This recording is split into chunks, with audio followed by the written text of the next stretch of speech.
महानगरपालिका निवडणुकीच्या पार्श्वभूमीवर महाफास्ट न्यूजच्या वतीनं मतदार बंधू भगिनींसाठी विशेष जनजागृती करण्यात येत आहे.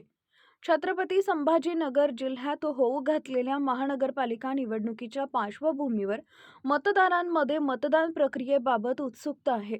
विशेषतः ईव्हीएम मशीनद्वारे मतदान कसे करायचे याबाबत अनेक मतदारांमध्ये संभ्रम आहे. याच पार्श्वभूमीवर महाफास्ट न्यूजच्या वतीनं मतदार बंधू भगिनींसाठी विशेष जनजागृती करण्यात येत आहे. ईव्हीएमवर मतदान कसे कराल जाणून घ्या सोप्या पद्धतीनं.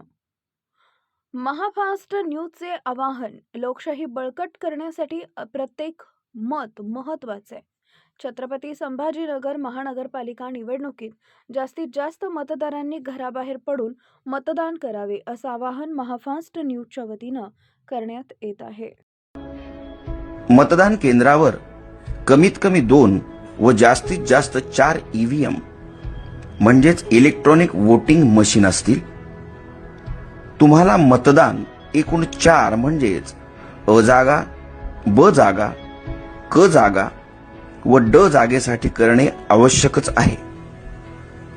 उमेदवारांच्या संख्येनुसार या 4ही जागांची आखणी ईव्हीएम मशीनवर होईल. कदाचित या 4ही जागा 2 ईव्हीएम मशीनवर आखल्या जाऊ शकतात. 4ही जागेसाठी मतपत्रिकांचे रंग वेगवेगळे दिलेले असतील. अ जागेसाठी पांढरा रंग, ब जागेसाठी फिका गुलाबी रंग, क जागेसाठी फिका पिवळा रंग व ड जागेसाठी फिका निळा रंग असेल. प्रत्येक मशीनवर उमेदवाराचे नाव व त्याचे निवडणूक चिन्ह असेल. अ जागेखालील योग्य उमेदवारासमोरील बटन दाबा, लाल लाईट लागेल. याचा अर्थ अ जागेसाठी मतदान प्रक्रिया पूर्ण झाली. ब जागेसाठी हीच पद्धत वापरा. क जागेसाठी हीच पद्धत वापरा. ड जागेसाठी हीच पद्धत वापरा. एखाद्या निवडणूक जागेसाठी उमेदवार योग्य व सक्षम वाटत नसेल तर मशीनवरील NOTA नोटा याचा अर्थ नन ऑफ अबव किंवा वरीलपैकी कोणी नाही असा होतो, ते बटन दाबू शकता. पण जरा विचार करा, कारण तुम्ही भारत देशाचे सक्षम मतदार आहात आणि तुमचं एक मत देशाचं भविष्य बदलू शकतं.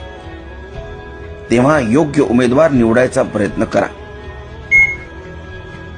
ड जागेसाठी मतदान केल्यावर बजर वाजेल. याचा अर्थ तुमची 4ही जागांसाठीची मतदान प्रक्रिया पूर्ण झाली.